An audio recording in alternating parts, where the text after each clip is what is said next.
Think of National Public Radio and the sounds of Beethoven or Bach or Brahms may come to mind.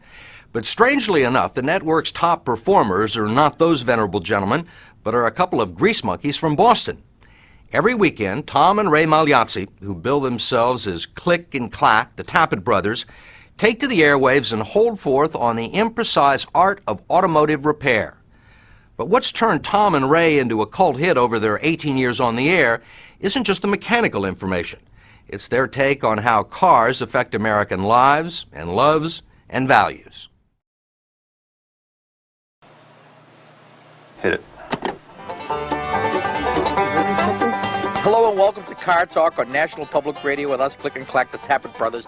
Tom and Ray Magliozzi are unlikely stars even in the eccentric world of public radio. Their Boston-based broadcast is the staple of 362 stations around the country. Hello, you're on Car Talk. This is Gordy from Endicott, New York.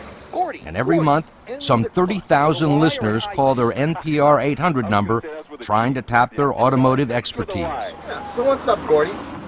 The brakes, since the time I bought the car, have been kind of soft. I took it over and had it looked at, and to the tune of $700. Now you said they $700. I'm curious to know what they did for $700 because maybe we can change our pricing structure at the garage. They seem to defame their profession and at least one of the major automakers on every broadcast. And maybe that's one reason why they're on non-commercial public radio. Hello, you're on Car Talk. Hi. I have a new Ford Aspire. Boy, I mean, you talk about a dumb name. Well, it aspires to be something better, yes. Exactly. I mean, why would you name a car? I mean, what were they thinking? What did they think we were going to think? Well, they had narrowed it down to two choices. It was either Aspire or Expire. The brothers' mixture of consumer advice and mechanical mayhem even appeals to pedestrians who can't tell a carburetor from a camshaft. A lot of their listeners don't even own cars. The topics range from fuel injectors to backseat romance, and they seem the masters of both. The brothers once helped a listener write a classified ad to sell a car she didn't own to attract the kind of man she wanted to meet. For someone who's never heard you, how would you describe the show?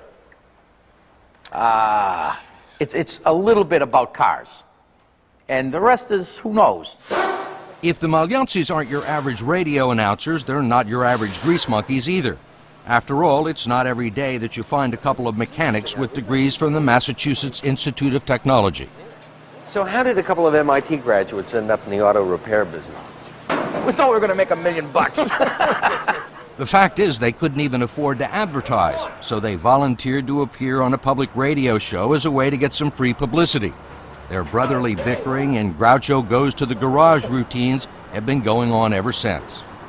When did you realize that this radio show was a going proposition? I mean, how did it evolve? When they offered us money to do it. We were doing it for nothing. We did it for years for nothing. And one day we decided to ask them for $20 a piece a week. And, I mean, we agonized over this, but, well, they'll never give us $20 a week. And they gave us $20 a week, and we said, we're in the fat city.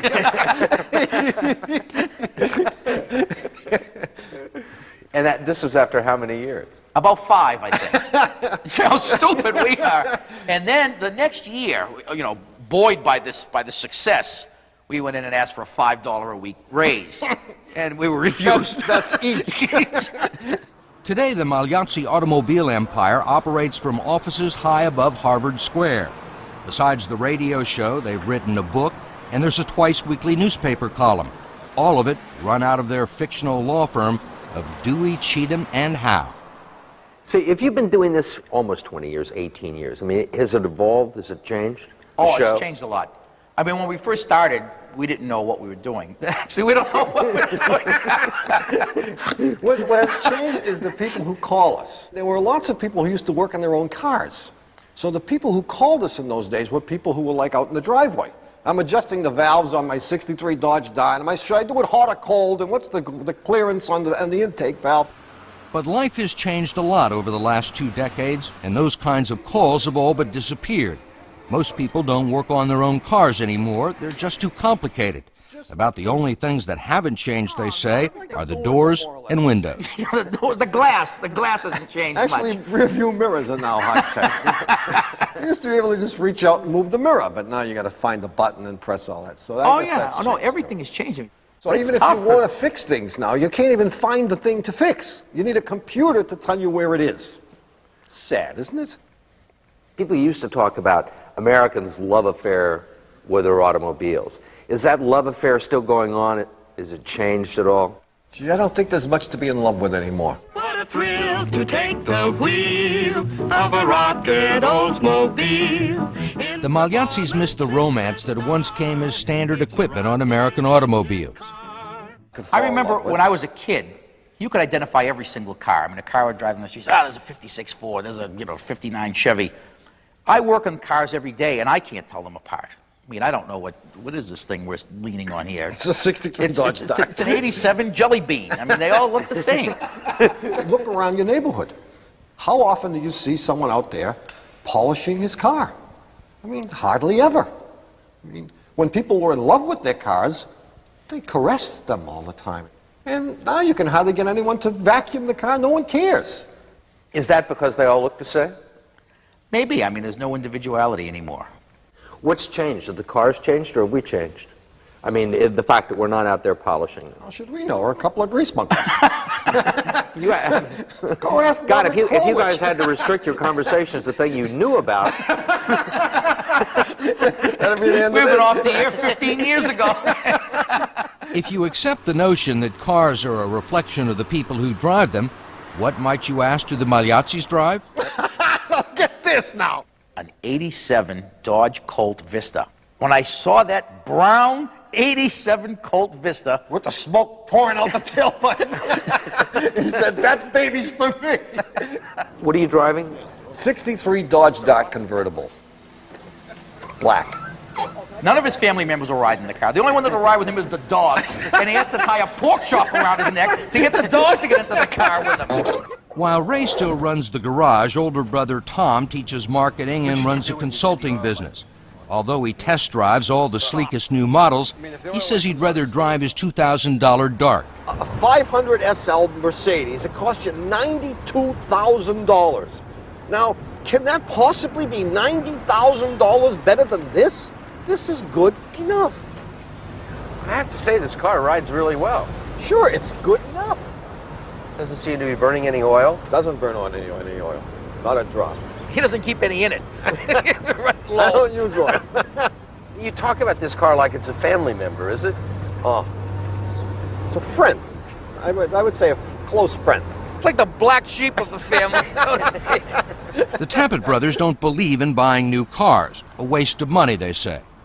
I mean, this is thinking that only Americans could come up with, that it's cheaper to buy a $25,000 car than it is to buy a $5,000 car.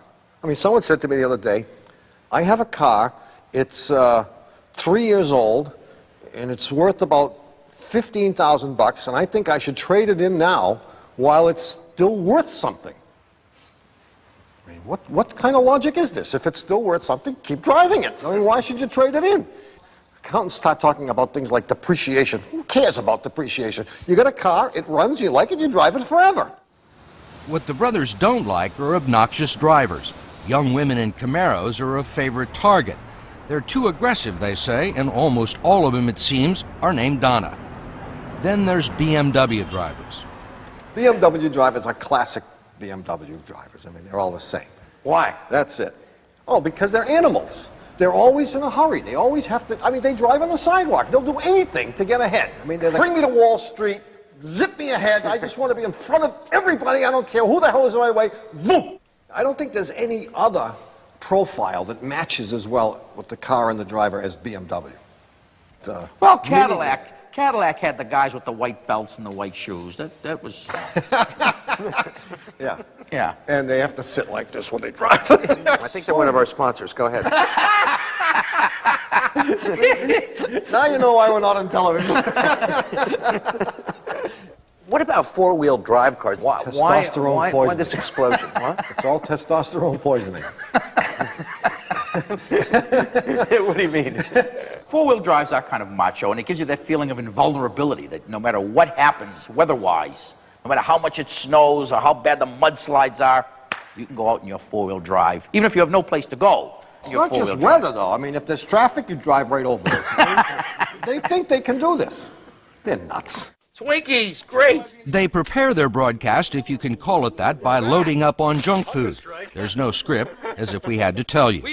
One critic compared car talk to listening to a couple of teenagers fooling around on the high school public address system. The brothers have suggested that lightweight Ford Festivas ought to come equipped with a funeral wreath. And they explain that the reason Dodge Caravans with a small four-cylinder engine have 7 seats is that so 6 passengers can help push the driver up hills. All this has made the brothers a Boston institution. Last year they filled Symphony Hall for a benefit performance. What struck me was you always think about people study for decades to make it to Symphony Hall. And you say, how the hell do you get to Symphony Hall? We found out. You pay them $2,000 and you can do any damn thing you want. Hi, sister. Do you have a question?